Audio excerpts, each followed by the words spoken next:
Alright guys, David, Express Auto. Today we are working on our 4L60 shelf build, trying to put together just a small video to show you guys how the gear train is set up.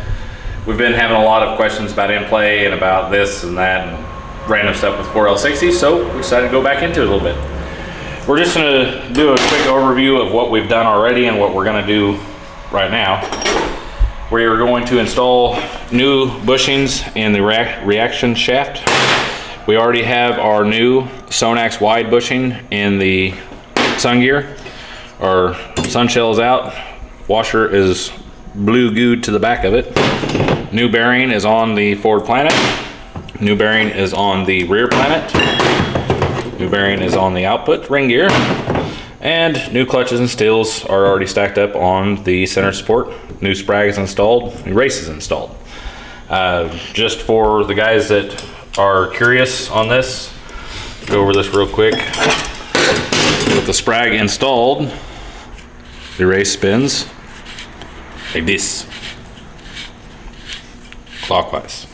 So move on from there. We're gonna go ahead and get these bushings knocked out and get new ones put in. We're using snap-on bushing drivers today. Before we get into this though, one thing we wanted to talk to you guys about, we always say like, share, subscribe, all that fun stuff whenever we start our videos. We've decided to do a giveaway just to help get the subscriber thing going and try to get our videos out there a little bit further. At 1,000 subscribers, we are going to give away a transmission master overhaul kit. It will come with clutches, steels, seals, rings, everything needed to rebuild a transmission.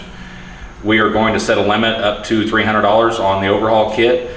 It's the winner's choice. If you guys need a 6L80 kit or a 4L60 kit or a 4L80 kit or whatever the case may be, we're going to do that at 1,000 subscribers. So if you could, subscribe and we'll give that kit away when we get there. Now, let's cut up some bushings.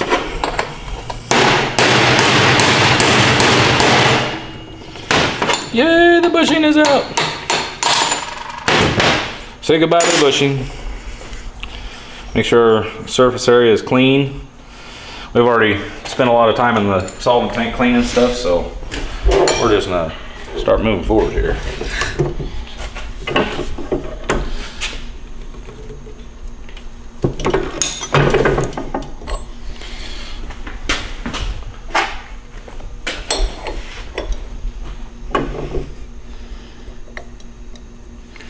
Try to get the bushing driver as centered as we can here.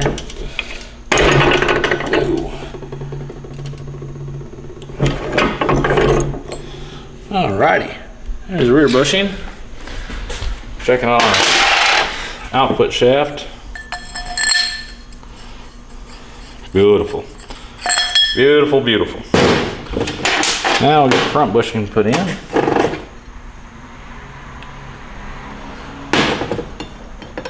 What were you looking for right there? Right there, I like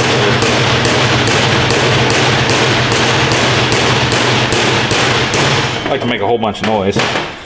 Whenever I'm cutting a bushing out, I like to take and try to put the chisel right where the bushing is wedged together. Usually they'll break easier and just fold out. Saves a little bit of headache of beating on one for a little while. So everything is nice and clean. Got our new bushing put in.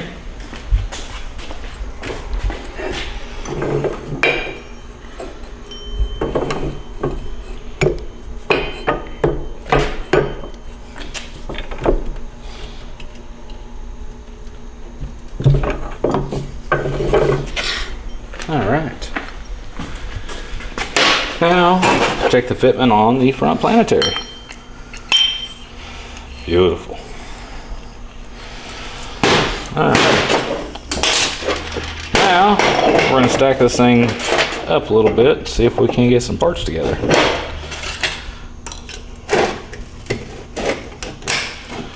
Need to get our bearing on the back of this thing. Give me just a second, I'll grab a bearing and we'll see if we can put it back together. Alright guys, now that we've got our new AC Delco bearing out, we are going to put a little bit of the blue goo, or green goo, we're not using blue goo today, out of the blue goo. So we're using green goo on our bearing and glue it to the back of the support here. Put a little bit of oil on it because you can never have enough oil on there. Gonna set our output shaft into the vise. You said you could never have enough. It's a true story. Can't have enough. We're going to start by putting our rear ring gear on. So this bearing right here and this part is where we adjust our end play on the rear section of the unit. There's end play on the front of the unit, there's end play on the rear of the unit. The shims that you can put underneath here we use are from Sonax. They've got several different thicknesses. You can move it however far you need to move it to get the overall end play of the rear of the transmission where it needs to be. So we're going to put our bearing back on because we need to have our bearing on. Put our rear ring gear on. We've got our new 4-pinion rear planetary. Gonna oil the bearing. I'm gonna put that guy on. I like to go through and oil all the pinions and the planetary and oil my bearing. Make sure everything is nice and lubricated there. Now we're going to stick our sun gear in. Feel it go in there. And we're going to stack up the rear clutches. I know this kind of seems pointless to do outside of the transmission.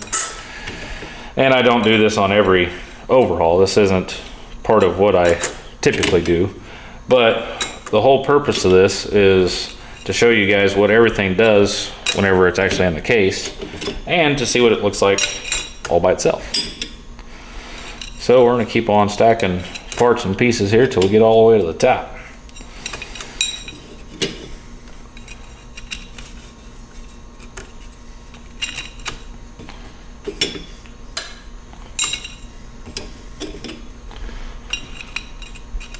Now we're going to install our center support with our new sprag. Sprag race is already in there. And we're going to move on. We're going to put our sun shell with our plastic washer already attached down onto the sun gear. Oh, everything's moving. And install our forward planetary hub. And then we're going to install our forward planetary. Gotta make sure there's plenty of oil on there. Nobody wants them to go in dry, so go ahead and oil that guy up. So if this was in the transmission and the rear of the planetary had too much play, you can actually have a issue with it beating the bearing against the back of the case or it beating the bearing on the inside of the rear planetary.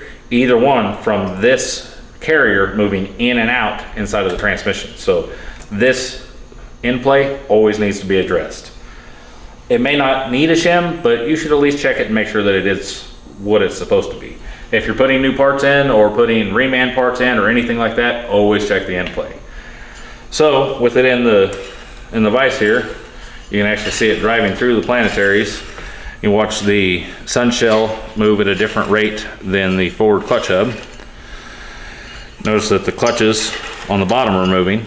If we were to hold those stationary, but you can't really hold it stationary with it in the vise, it would actually turn the output shaft as you move that around. So this is the planetary setup and low reverse clutches for a 4L60. We're going to get our case cleaned up and get the rear case bushing in. Inspect everything, home stone our case, make sure that it is 100% ready for rebuild and get it ready for the next video. Don't forget to like, share, subscribe, and maybe we can give away a kit sometime. See you guys on the next one.